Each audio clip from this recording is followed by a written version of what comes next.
देश की राजनीति में ताऊ के नाम से विख्यात चौधरी देवीलाल ने 1989 के आम चुनाव में राजस्थान की सीकर, पंजाब की फिरोजपुर और हरियाणा की रोहतक लोकसभा सीट से चुनाव लड़ा।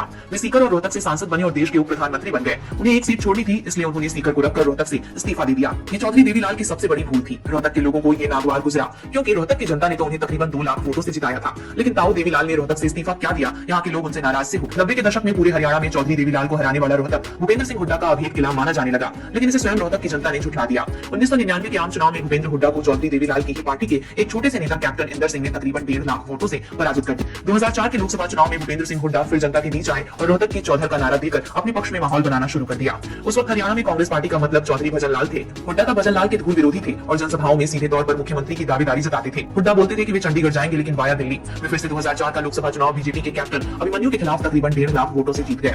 2005 में हुए विधानसभा चुनाव में कांग्रेस को बहुमत मिला और सोनिया गांधी के नजदीकी होने का हुड्डा को फायदा मिला और सांसद होते हुए हरियाणा के सीएम बन गए। हुड्डा ने रोहतक लोकसभा से इस्तीफा देकर अपने बेटे दीपेंद्र हुड्डा को मैदान में उतारा आया, लेकिन इस बार भी कैप्टन को हार का सामना करना पड़ा। हार का अंतर भी 1.5 लाख से बढ़कर 2,32,000 हो गया। 2009 के लोकसभा चुनाव में कांग्रेस पार्टी ने दीपेंद्र हुड्डा को ही टिकट दी, जबकि बीजेपी इनेलो गठबंधन ने रोहतक सीट से इनेलो की नफे सिंह राठी को मैदान में उतारा। तकरीबन 4.5 लाख रिकॉर्ड मतों से जीतकर दीपेंद्र हुड्डा दोबारा पार्लियामेंट पहुंच गए।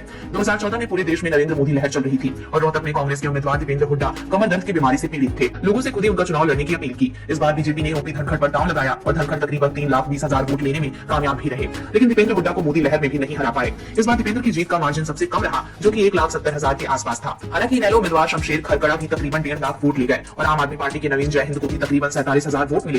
2019 में भाजपा ने तुर्क का पत्ता मैदान में उतारा। इस बार डॉक्टर अरविंद शर्मा के तौर पर नॉन जाट चेहरे को जाट लैंड में आजमाया गया और ये कामयाब भी रहा। दीपेंद्र हुड्डा को चित्त करने में भाजपा कामयाब रही, लेकिन जीत का अंतर महज 7500 वोट रहा। इससे आप समझ सकते हैं कि रोहतक का मिजाज कैसा है। अब सवाल उठता है कि 2024 के लोकसभा चुनाव में किस पार्टी का कौन सा उम्मीदवार है जिस पर पार्टी दांव लगाएगी और रोहतक के इस बेपरीत किले को फतेह करेगी। कांग्रेस के पास तो दीपेंद्र हुड्डा के अलावा कोई विकल्प नजर नहीं आता, लेकिन भाजपा जरूर मंथन कर रही है कि 2024 में जिताऊ कौन हो सकता है। क्यों यहाँ के मिजाज से हर कोई वाकिफ है। अभी कुछ दिन में ये तस्वीर भी साफ हो जाएगी।